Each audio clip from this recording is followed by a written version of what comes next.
Okay,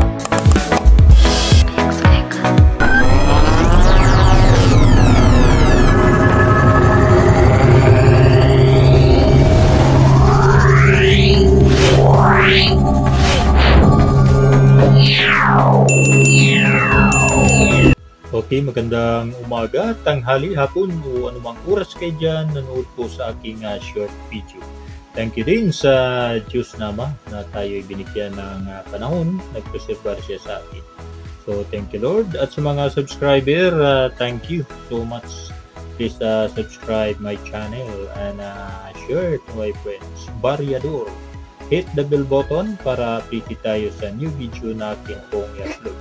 Ang akin pong pag-aralan ngayon ay ang uri ng 10 centavos. Ito ay tuloy-tuloy pang kung binibili sa aking koleksyon. Mayroon po tayong 5 nangungunang barya sa ating pong listahan. Ang una, ito po ang dito sa inyong harapan. Ito po yung 10 centimos Francisco Baltasar. At ito ay makata o manunulat. Pictures muna sa ating pong barya na maliit po ito, manipis.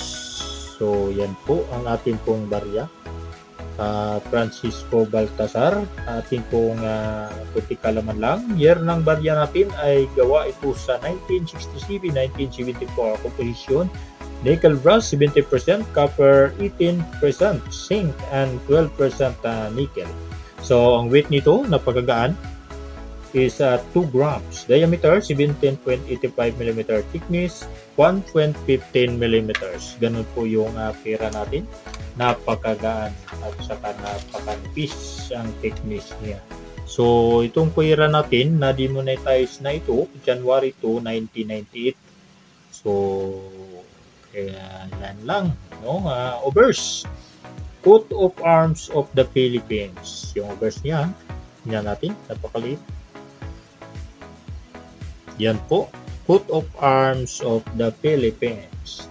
Reverse, bows of Francisco Baltasar, facing left. Yan po, bows of Francisco Baltasar, facing left. So price na numista, tingnan natin price na numista, 32 pesos. Dito sa EB, binibili ito ng 55 pesos. So yun ang presyo niya. So pag bumibili tayo, pag napaganda, sundin natin ang presyo ng EB.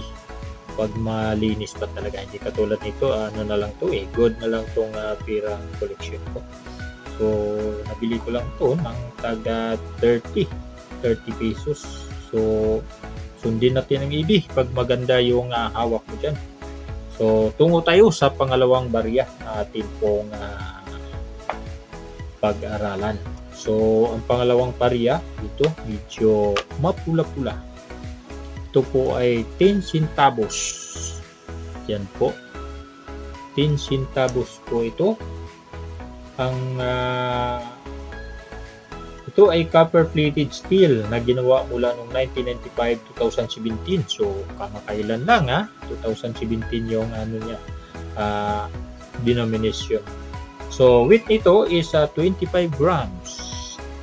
Diameter 17 mm, thickness 1.67 mm. Obverse, value of center. Yan po, kita nyo yung obverse niya, value of centers. Yung reverse naman, sale of central bank. So price inumista nitong barya na to is UNC 62 pesos. Mahal ito, 62 pesos ito yung UNC. So sa EB mayroong 5 euro. Philippine money is 250 pesos sa EB. Ibintahan sa EB. Yang pira natin na nickel brass na medyo namula-mula. So tungo tayo sa pangatlong barya. Yung pangatlong barya natin naman ay Baltasar pa rin to. Head of Baltasar. So ito yung copper nickel. Ginawa ito mula 1979-1982. Weight is 2 grams. Diameter is 18 mm. So ganun din yung katulad din kanina sa Baltasar kanina facing left. Itong facing right naman ito. Yan po, facing right naman siya.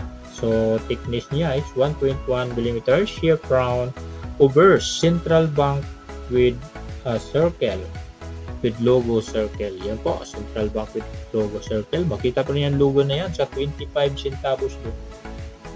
So, yung reverse niya, head of Francisco Baltasar facing right. Yan po, head of Francisco Baltasar facing right. So, price tayo sa namista nito is 1982 UNC 32 pesos.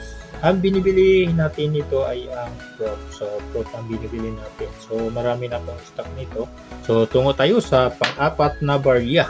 So, pang-apat na barya natin is gawa ito sa aluminum. So, marami din ito sa ating sirkulasyon. Itong pira natin.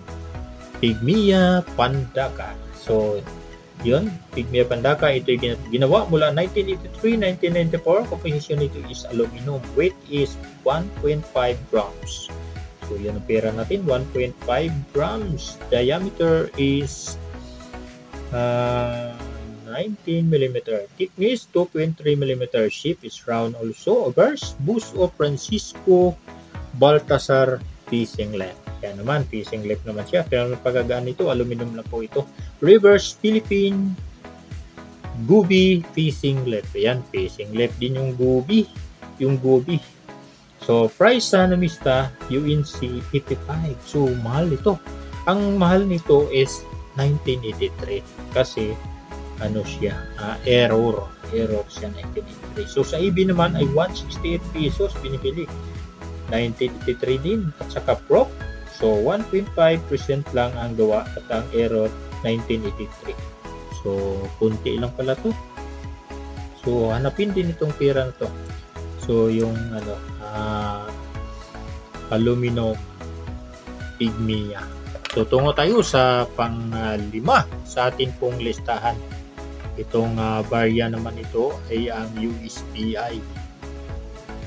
Yan po.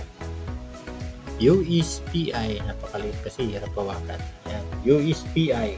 So, yan po ang Pinsins USPI. Composition, nickel brass, 70% copper at 18% nickel, 18% copper. So, ang zinc, may halo po siyang zinc. Ang halo po niyang zinc is 25% at 12% nickel. Weight 2 grams, diameter 17.9 mm, thickness 1.10 mm, shape round. So, itong barya na to, ginawa ito mula 1958-1966. Obverse, ito yung obverse niya, coat of arms of the Philippines. Ito po yung obverse. Yan po, coat of arms of the Philippines. So, reverse niya, standing woman holding hammer on anvil. Para din siyang 1 piso United States, 1 peso. Yung kombinasyon natin ng 1 peso na napakamahal, yung 1906. Right hand smoking volcano at right. Yan po. So, price inumista, UNC 1958, 110. So, mataas ha. 1958. Bakit kaya? Kasi 1958, napakaliit ang ginawa. So, kunti lang ang ginawa. So, yan ang mahal. So, sa EB is $9 is worth of 485 pesos sa Philippine money. Ito'y maganda sa koleksyon. High price ito. So, maganda ito sa koleksyon. Tuloy-tuloy pa rin ang pagkolekta ko nito basta maganda ang barya. Yung parang uncirculated. So, yun po ang mga barya na nangunguna sa 5 Pinsins sa atin pong pagtatalakay. At alam na natin na atin pong bibilihin ay itukoy ko na sa una. So, yun po ang inyo pong picturean. Send ninyo sa ating pong comment section. Baryador. Thank you. And don't forget to subscribe my channel, Baryador, and hit the bell button and para update tayo sa new video na ating pong i-upload. Share sa friends para kung mayroon sila, maaari po silang makabinta sa kanilang barya through sa communication dito sa channel Baryador. So, God bless you all. Bye-bye!